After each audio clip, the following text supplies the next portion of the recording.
Hello students, hope you all are doing good. So previously we have discussed the Fraunhofer diffraction double slit experiment, and from that the condition of intensity and then condition of minima and maxima. Today we will learn about the diffraction grating. Basically what is grating, that we will learn, and after that we will reach to the resolution formula, and from the resolution formula we will discuss more about 2 and 3 problems, and then we will reach to the final conclusion and the applications. Okay, so let's start. So let's recapitulate the previous video, which was Fraunhofer's diffraction at double slit. There are two slits of slit width A, and another one is also A, and the opaque space is B, and the total distance between two parallel rays is A plus B. And after that, we have calculated the path difference, which is basically delta equals to A plus B sine theta, and after that phase difference, and the intensity expression is here. There are two parts, 4I0 sine square alpha by alpha square, and another part is cos square beta. First, let me tell you what is alpha. Alpha is pi a sine theta by lambda, and beta is equals to pi a plus b sine theta divided by lambda. Those are basically constants. Okay. Now, those two terms already represents the diffraction pattern and the interference pattern. Okay. So let me tell you one thing. Diffraction minima, because of this factor, the condition is A sine theta equals to m lambda, and because of this factor, the second portion of the intensity expression, which is cos square beta, and for this term the interference minima condition is there, A plus b sine theta equals to plus minus 2s plus 1 into lambda by 2. Those we have calculated, we have discussed at the previous work. Now we will go to the Fraunhofer diffraction for multiple slits. Okay. The condition of maxima is also discussed. Now Fraunhofer diffraction at multiple slits. See, there are multiple amounts of slits, multiple number of slits. Say the number of multiple slits are n. Okay. Incident wavefront as it is, parallel rays are incident on the slits, and after diffraction the diffracted rays are converging because of the converging lens, which is convex lens. So now, what is the path difference for those multiple slits? That is not needed in your syllabus. Directly we will reach towards the intensity expression, which is I equals to I0 sine square alpha by alpha square, and after that sine square n beta by sine square beta. Okay, remember those two terms in the double slit. There was I0 sine square alpha by alpha square, and there was another term which was exactly equal to cos square beta. And now for multiple slit, this is sine square n beta divided by sine square beta, and the expressions of alpha and beta are same here also, because A is the slit width we have taken for multiple slits also, and beta is the, and A plus B is the distance between two parallel rays, which is A plus B, and for that the constant value is beta equals to pi A plus B sine theta divided by lambda. Now there are two parts, which is I0 sine square alpha by alpha square and sine square n beta by sine square beta. Two terms in the intensity expression. What exactly they represent? Okay. Now the first term gives the diffraction pattern for a single slit. For single slit, only this term was included in the intensity pattern. No other terms in which was included beta. No beta terms was there for single slit expression. So only in the first part, I0 sine square alpha by alpha square only represents or gives the diffraction pattern. And the second term, which is basically sine square n beta by sine square beta, this gives us the interference pattern for the n slits. Okay, so this is the expressions of intensity. This is only included in your syllabus, and this is only needed. Suppose the question can come like this: write down the expression of intensity for the multiple slits or diffraction grating, and from that find out the condition of maxima and minima. Okay, so after getting the intensity expression, we will find out the condition of minima and maxima. Now this is condition for principal maxima. There are two terms I told you, sine square alpha by alpha square, and another term is I2, which is sine square n beta by sine square beta. And first we have to take one consideration, which is basically A is very small. What is A? A was the slit width. Okay, so now we are considering that slit width A is very small. Because of that, we can consider the observation is confined into the neighborhood of the central pattern only, because slit width is very small. So we are looking forward for the central pattern only. Now coming towards the second part for the interference pattern, which is I2 equals to sine square n beta by sine square beta. Now, for the principal maximum condition, this term should be maximum. And when it should be, when it will be maximum? For the value of beta equals to m pi only. Okay, how? Because whenever it is maximum, no, for beta equals to m pi, for beta equals to, if you are putting the value beta equals to m pi in this expression I2 equals to sine square n beta by sine square beta, there a 0 by 0 form is there. And after that, using L'Hospital rule, you will get the maximum value of I2. So basically the condition is a plus b sine theta equals to m lambda. Why a plus b sine theta equals to m lambda? Let me tell you. I told you beta equals to m pi. What was beta? Beta is exactly equals to pi into a plus b sine theta divided by lambda equals to m pi. Now pi gone. Now a plus b sine theta equals to, we can write down a plus b sine theta equals to m lambda. Okay. Now this is it. A plus b sine theta equals to m lambda. This is the condition for maximum. Now whenever you are putting beta equals to m pi in this expression, then 0 by 0 form will come for I2. Why? If you are putting beta equals to m pi, for any value of pi, we are getting the value of sine theta is always 0 and sine beta is always 0. So this is exactly 0 by 0 form. And as we know, whenever 0 is at the denominator, then it is basically indeterminate. That means undefined. Whenever this type of fraction is coming now, we always use the L'Hospital rule. What is L'Hospital rule? We can use the L'Hospital rule by taking the limit of sine n beta by sine beta. What is limit? That we know in maths, that for L'Hospital rule we have to take the limit for beta tends to m pi, not beta equals to m pi, because for beta equals to m pi we are getting 0 by 0 form. So we need to take only beta tends to m pi value. This is basically the limiting value. And for this rule, we have to take the differentiation or derivative of the numerator and denominator also. So the derivative of the numerator is n cos n beta, because for the derivative form of sin n beta is cos n beta, and for n beta there is n. And after that, the derivative form of sin beta is cos beta. Now you can put the value of beta, which is m pi, in this fraction, and now then you will get n. How you will get n? If you are putting the value m pi as cos n m pi, then you will get minus n for the numerator. Minus n for the numerator. And if you are putting cos m pi, because any value of for any value of pi, suppose any integer value of pi, 1 pi, 2 pi, 3 pi, cos theta will gives us always minus 1. So this is basically minus 1. Now minus n by minus 1 always gives us the value n. Now after that, then what is the value of I2 then? I2 was basically sine square n beta by sine square beta. Now the value of sine n beta by sine beta is equals to n. And by squaring it, we can get easily the expression of I2. Basically this is n square, because this is only the square format of sine n beta by sine beta. Sine n square n beta by sine square beta is exactly the square form of this fraction. So this is I2, and the expression of I2 is equals to n square.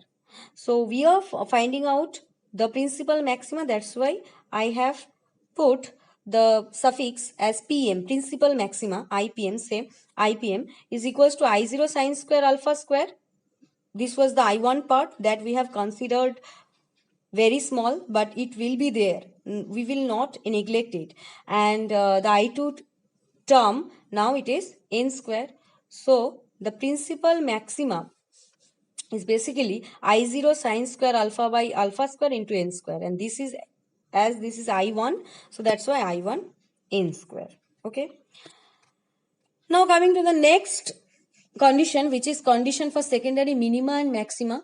So to find out the condition for secondary minima and maxima, first we have to calculate some derivative. We have to consider some condition. For maxima and minima, for both the cases, we always know for anything, for any variable, to get the maximum and minima, we have to take the derivative format as 0. Okay, here we are considering only I2, that I have told you why we are considering I2 only, because I1 is very less for slit width A. Now di to d beta is the condition for getting maximum and minimum. Now we have to perform the derivative of I2. What was the expression of I2? The expression of I2 was sine square n beta divided by sine square beta, right? So this is exactly equal to u by v form, that we know how to do the derivative of the u by v form. There v square will be there, and after that v is fixed, and then we have to take the derivative of del u minus u is fixed, and then we have to take the derivative of v. Thus we have performed the derivative. This is exactly equal to the 2 sine square n beta by sine square beta, and then n cot beta, n beta minus a cot beta. So now to get the maximum and minimum, so we have to put this equation equals to 0. So to get the value of this equation 0, we have to consider two things, that either this one is equals to 0 or this one is equals to 0. There are two terms, there are two factors. So that's why I have written that sine n beta by sine beta equals to 0, or this one will be 0. So this is the condition for secondary minima, and this is the condition for secondary maxima, that we will discuss now.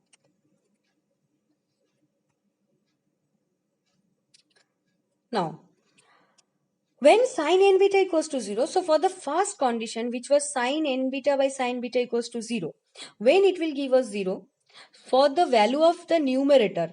Okay, so whenever the value of the numerator is equals to 0 only, that is exactly equal to sine n beta, that is basically sine n beta. So whenever sine n beta equals to 0, then we can get the value of this fraction is equals to 0.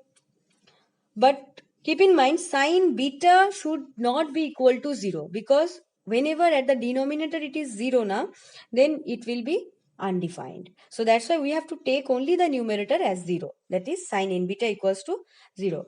For sine theta equals to 0, what is the value of theta?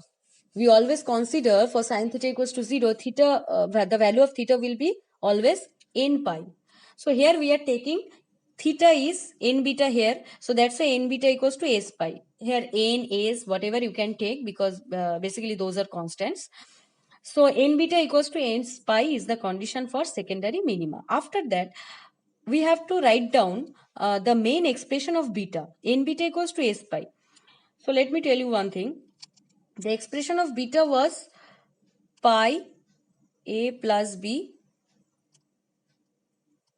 sine theta divided by lambda. Okay, now there is n, so n will be there, that is equals to, it should be equals to what? S pi. So n, sorry, n beta, which was equals to n into, what is the expression of beta? That is pi a plus b sine theta divided by lambda, that is exactly equals to s pi. I told you right now, s pi. So now pi is gone. So now a plus b, what is the expression of a plus b sine theta now? That is exactly basically equals to, say, is the condition of secondary minima. So a plus b sine theta equals to now plus minus, that should be plus minus s by n into lambda, right? Lambda will be there at the right side. So this is the condition for secondary minima. A plus b sin theta equals to plus minus s by n into lambda. So now, what is the value of s? We can take any integer value of s, but except some values of s, because whenever you are putting those values, 0, n, 2n, 3n, suppose you are putting 0. So whenever you are putting 0, then n beta equals to 0, that means beta equals to 0. Whenever you will get beta equals to 0, then again we will reach to the condition of principal maxima. Whenever you are putting n, 2n, 3n in the place of s, then again you will get the condition beta equals to m pi, which was exactly the same equation, same condition for principal maxima. So we have to exclude those values. So we have to exclude those values of s, 0, n, 2n and 3n to get the secondary minima. Okay. So now for the condition for secondary maxima. Now, so what was the second condition? The second condition was n cot n beta minus cot beta equals to 0, right? So whenever n cot n beta equals to minus cot beta equals to 0, then we can get easily n cot n beta equals to cot beta. Now, this is the only condition which makes di to d beta equals to 0. I already told you that to get the condition for maxima and minima, we have to take the derivative of I2 or intensity, whatever the variable is, with respect to the dependency variable. Here, I2 depends on beta. That's why we are taking the derivative of I2 with respect to beta is equals to 0. Okay, this is actually the condition for maxima and minima both. But for maxima only, for maxima, we know that the second order derivative of this expression of this I2 is always negative. So only for this condition, if you are putting this condition in the expression of I2, you will get this also and you will get this also. The double derivative of I2 with respect to beta is also negative for this condition. So this is basically the expression or condition for secondary maxima. Okay, and for the value of beta equals to m pi, which gives us again, if you are putting beta equals to m pi, then again you will get principal maxima. So this is it. Now we will see what is basically the diffraction grating, the next portion of this video, which is diffraction grating. See, we already have learned about the multiple slits in Fraunhofer diffractions. Basically, this is what the diffraction grating is. Whenever multiple slits are there, the multiple slits are there in a plane, plane surface or in a glass area. So then this is called the grating or an optical instrument, you can say. What is the purpose of this optical instrument? Basically, this is made for resolving the those colorful rays, those patterns, those opaque spaces. Okay. So now, what is basically the diffraction grating is? An arrangement consists of large number of parallel slits. Those are parallel slits, I told you. And of same width, the width will be same. All are having the width A, I told you, for the multiple slits. And separated by equal opaque space.